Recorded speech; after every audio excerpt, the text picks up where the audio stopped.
ನೀವೆಲ್ಲಾದರೂ ಫಂಕ್ಷನ್ಗೆ ಹೋಗ್ಬೇಕಾ? ಹೂ ಇಲ್ಲ ಅಂದರೆ ಈ ಥರ ಒಂದ್ಸರಿ ರೆಡಿ ಮಾಡಿಕೊಂಡು ಹೂವು ಹಾಕ್ಕೊಂಡು ಹೋದರೆ ನಿಮ್ಮನೆ ಎಲ್ಲರೂ ನೋಡ್ತಾರೆ, ಅಷ್ಟು ಚೆನ್ನಾಗಿರುತ್ತೆ. ನಮಸ್ಕಾರ, ವೆಲ್ಕಮ್ ಟು ಮೈ ಚಾನೆಲ್. ಮೊದಲನೇ ಟಿಪ್ ನೋಡೋಣ. ಕುಕ್ಕರ್ ಮುಚ್ಚಳ ನಿಮಗೆ ಚೆನ್ನಾಗಿ ವಿಷಲ್ ಆಗ್ತಾ ಇಲ್ಲ ಮತ್ತು ಗ್ಯಾಸ್ ಉಳಿತಾಯ ಆಗಬೇಕು ಅಂದರೆ ಈ ಟಿಪ್ನ ಫಾಲೋ ಮಾಡಿ. ಇವಾಗ ಒಂದು ಪಾತ್ರೆಯಲ್ಲಿ ನಾನು ನೀರು ತೊಗೊಂಡಿದ್ದೀನಿ, ಸ್ವಲ್ಪ ಬಿಸಿನೀರು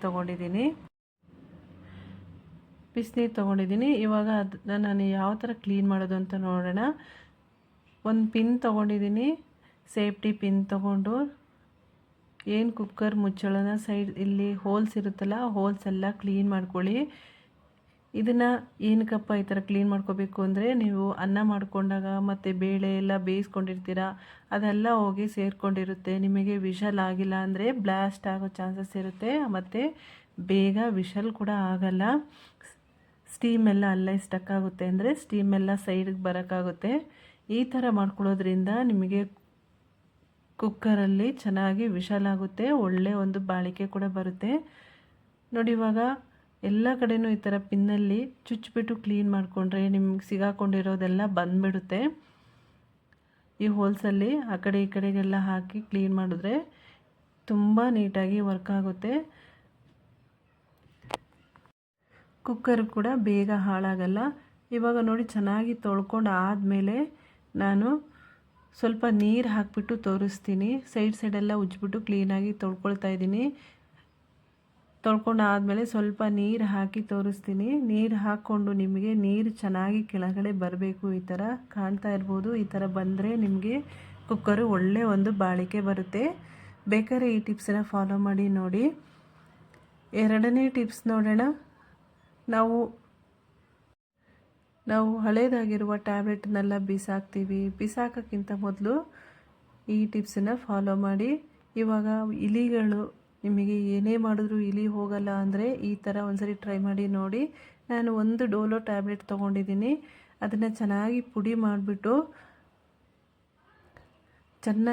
ಮಾಡ್ಕೋಬೇಕು. ಪುಡಿ ಮಾಡ್ಕೊಂಡು ಆದಮೇಲೆ ಒಂದು ಪ್ಲೇಟ್ಗೆ ಹಾಕ್ಕೊಳ್ತಾ ಇದ್ದೀನಿ.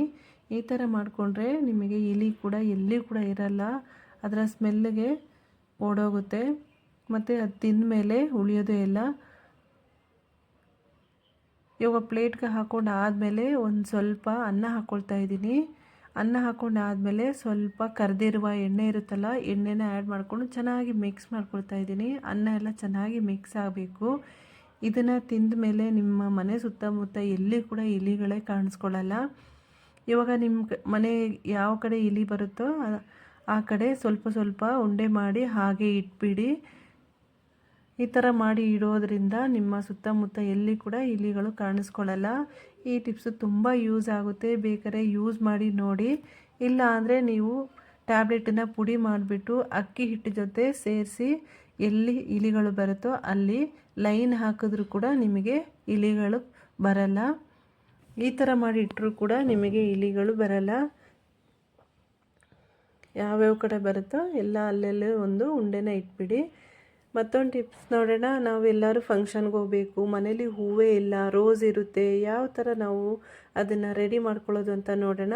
ಇವಾಗ ರೋಸದ ಪೆಟಲ್ಸ್ ಎಲ್ಲ ಸಪ್ರೇಟಾಗಿ ತೆಗೆದಿಟ್ಕೊಳ್ತಾ ಇದ್ದೀನಿ. ಬರೀ ಪೆಟಲ್ಸ್ ಮಾತ್ರ ಯೂಸ್ ಮಾಡ್ಕೊಳ್ತಾ ಇದ್ದೀನಿ.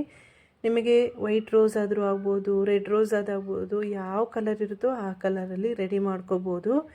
ಇದನ್ನು ಒಂದು ಆಲೂಗಡ್ಡೆ ಯೂಸ್ ಮಾಡಿ ಯಾವ ಥರ ನಾನು ಹೂವನ್ನ ಜೋಡಿಸ್ಕೋಬೋದು ಅಂತ ನೋಡೋಣ. ಇವಾಗ ಫಸ್ಟೇ ನಾನು ರೆಡಿ ಮಾಡಿ ಇಟ್ಕೊಂಡಿದ್ದೀನಲ್ಲ ಪೆಟಲ್ಸ್ನ, ಈ ಥರ ಮಡ್ಚ್ಕೊಳ್ತಾ ಇದ್ದೀನಿ. ನಿಮಗೆ ಯಾವ ಥರ ಬೇಕೋ ಆ ಥರ ಮಡ್ಚ್ಕೋಬೋದು. ಉದ್ದ ಆದರೂ ಮಡ್ಚ್ಕೋಬೋದು, ಸೈಡ್ಗಾದರೂ ಕೂಡ ಮಡ್ಚ್ಕೋಬೋದು. ಆದರೆ ಕ್ಲೀನಾಗಿ ಫೋಲ್ಡ್ ಮಾಡಿಬಿಟ್ಟು ಈ ಥರ ಜೋಡಿಸ್ಕೋಬೇಕು. ತುಂಬ ಚೆನ್ನಾಗಿರುತ್ತೆ, ಒಂದು ಒಳ್ಳೆ ಲುಕ್ ಕೊಡುತ್ತೆ ನಿಮಗೆ ಜಡೆಗೆ ಹಾಕ್ಕೊಂಡಾಗ. ವೈಟ್ ಬೇಕಾದ್ರೆ ವೈಟ್ ಹೂವನ್ನು ಕೂಡ ಹಾಕೋಬೋದು, ಇಲ್ಲ ಬರೀ ರೆಡ್ ಹೂವನ್ನೇ ಸಾಕು ಅಂದರೆ ರೆಡ್ಡಲ್ಲೂ ಕೂಡ ಮಾಡ್ಕೋಬೋದು. ನಿಮಗೆ ಯಾವ ಕಲರ್ ಆದರೂ ಕೂಡ ಯೂಸ್ ಮಾಡ್ಬೋದು. ತುಂಬ ಚೆನ್ನಾಗಿರುತ್ತೆ ಈ ಥರ ಮಾಡಿ ಹಾಕೊಳ್ಳೋದ್ರಿಂದ. ಎಲ್ಲರೂ ಫಂಕ್ಷನ್ಗೆ ಹೋಗಬೇಕು ಅಂದರೆ ಈ ಥರ ಒಂದ್ಸರಿ ಟ್ರೈ ಮಾಡಿ ನೋಡಿ. ನಿಮಗೆ ಹಾಗೆ ಪೋಣಿಸ್ಕೊಳ್ಳೋಕೆ ಕಷ್ಟ ಆಗುತ್ತೆ ಅನ್ನೋರು ಈ ಥರ ಆಲೂಗೆಡ್ಡೆ ಯೂಸ್ ಮಾಡಿ ಒಂದ್ಸರಿ ಟ್ರೈ ಮಾಡಿ ನೋಡಿ. ಬೇಗ ಕೂಡ ಪೋಣಿಸ್ಕೋಬೋದು ಈ ಥರ ಮಾಡ್ಕೊಳ್ಳೋದ್ರಿಂದ. ಚಿಕ್ಕದಾಗಿ ಮಡಚಿಬಿಟ್ಟು ಒಂದೇ ಸೈಡ್ಗೆ ಜೋಡಿಸ್ಕೋಬೇಡಿ, ಆ ಕಡೆ ಈ ಕಡೆಗೆ ನೀವು ಜೋಡಿಸ್ಕೊಂಡು ಈ ಥರ ರೆಡಿ ಮಾಡಿಕೊಂಡ್ರೆ ಒಳ್ಳೆ ಒಂದು ಹೂ ರೆಡಿ ಆಗುತ್ತೆ. ನೀವು ಜಡೆಯಾದರೂ ಹಾಕ್ಕೋಬೋದು, ಜಡೆಗಾದರೂ ಹಾಕ್ಕೋಬೋದು, ನಿಮಗೆ ಯಾವ ಥರ ಆದರೂ ಕೂಡ ಯೂಸ್ ಮಾಡ್ಬೋದು. ಇವಾಗ ಸೈಡ್ಗೆ ನಾನು ವಿ ಪಿನ್ ಹಾಕ್ಕೊಂಡು ಕಟ್ಕೊಂಡಿದ್ದೀನಿ ದಾರಕ್ಕೆ.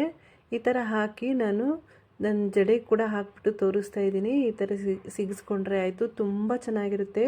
ಈ ವಿಡಿಯೋ ಇಷ್ಟ ಆಗಿದರೆ ಲೈಕ್, ಶೇರ್, ಸಬ್ಸ್ಕ್ರೈಬ್ ಮಾಡ್ಕೊಳ್ಳಿ. Thank you.